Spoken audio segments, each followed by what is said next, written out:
Hi everyone and welcome back to Chess for Charity.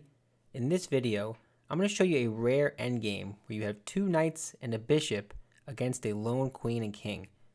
So the goal here is to win as white, but the theme here that I want to show is what really I think is valuable to learn. So take a moment and kind of absorb this position, see what you think. Currently, you have the queen and the king kind of close together in this little quadrant, and right now there is a potential for a discovered attack on the queen. So just take note of the position, see if you want to pause the video and try to figure it out on your own.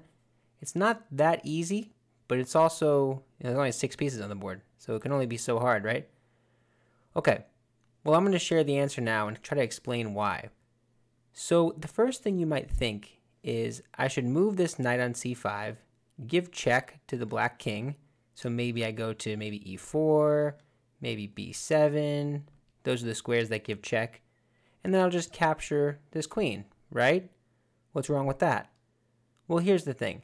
If you check with the queen, you check with the knight, the queen can just take this, and there's no discovered check, right? Or there's no discovery in the queen. So then instead of this square, really that whole idea boils down to this square on e4, which is correct that you would be able to do this.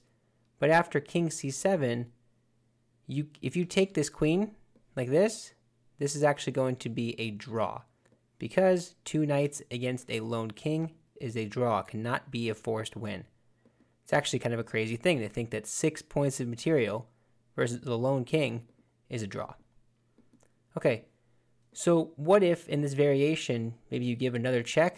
Well, too bad you can't do that, right? Because look, this queen is currently pinning this knight.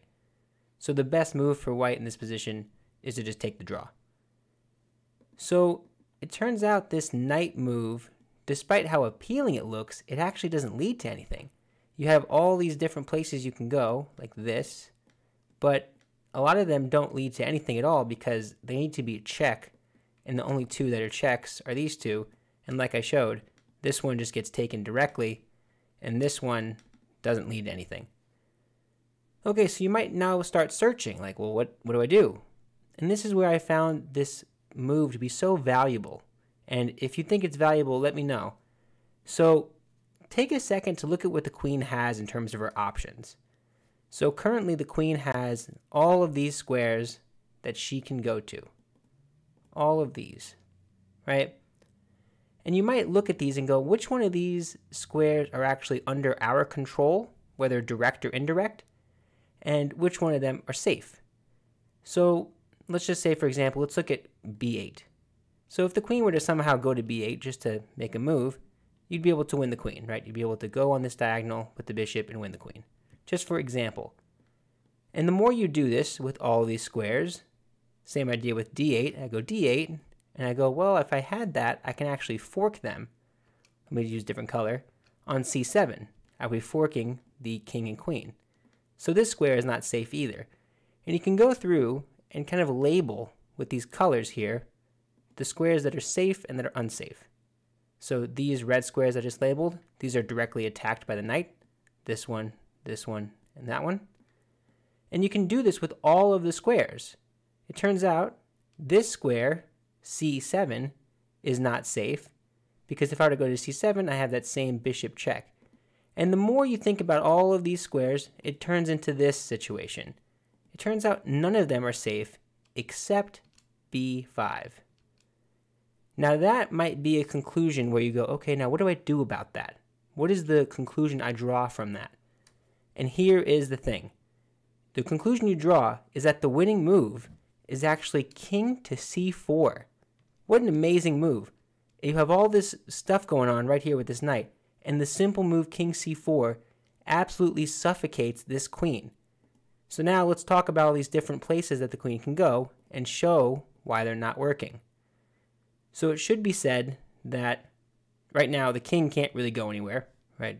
Before I talk about the queen, the king has how many moves? This is taken. This is legal, so I'll keep that one.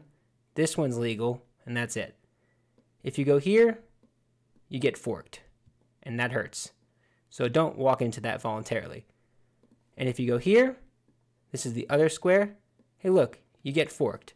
You shouldn't walk into that voluntarily. Okay, so the king's not moving. So I want to make sure I was comprehensive about that. Instead, let's look at the queen. After I make this king c4 move, let's look at where the queen can go. So how many squares? 1, 2, 3, 4, 5, 6, 7, 8, 9 squares. And I suppose they could take this knight as well. But that would be obviously a win, right? Okay, so I just explained this square, b4. If they take this, then it's an easy win. And it should be stated that b5, you just capture it. So that's ruled out. Okay, if they go a5, what do you do in this case? See if you can calculate it. a5, that leads to a fork, right? Okay, so a5 is out. If they go to a6, that's out because it's completely covered by the knight. Okay, if they go to c6, hey, that's also covered by the knight. That's out as well. And you begin doing this.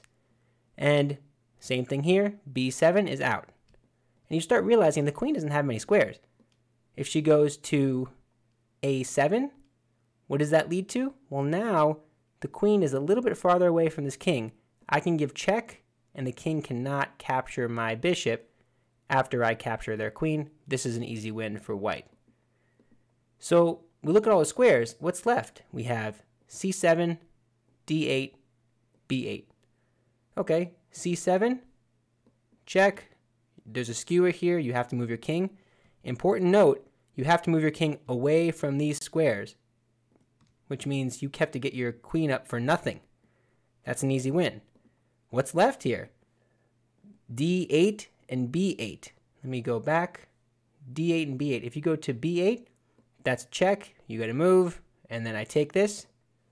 Okay. And lastly, d8. If I can go back one more move.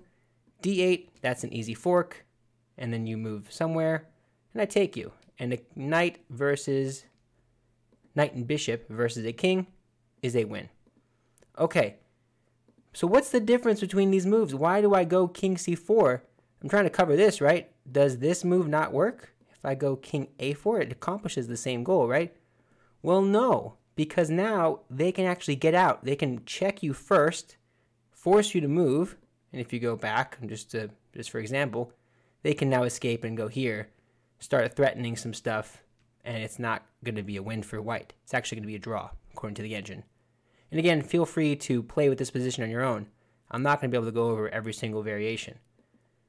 So, what is the conclusion? The conclusion here, and this is my opinion, is that it's not always the flashy move that wins. The first thing I thought was look for these discovered checks, or I guess I should say discovered attacks on the queen that are also checks.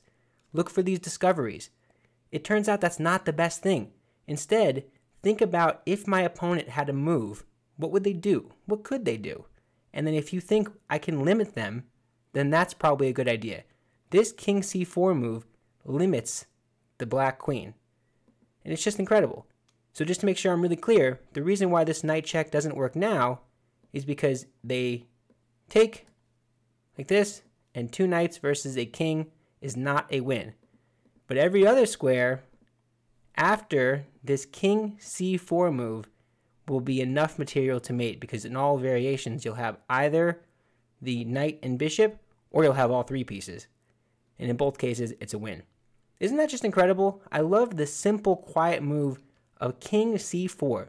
I just thought that was so cool because this queen is completely suffocated. Look at all of these squares and none of them are safe. That's incredible.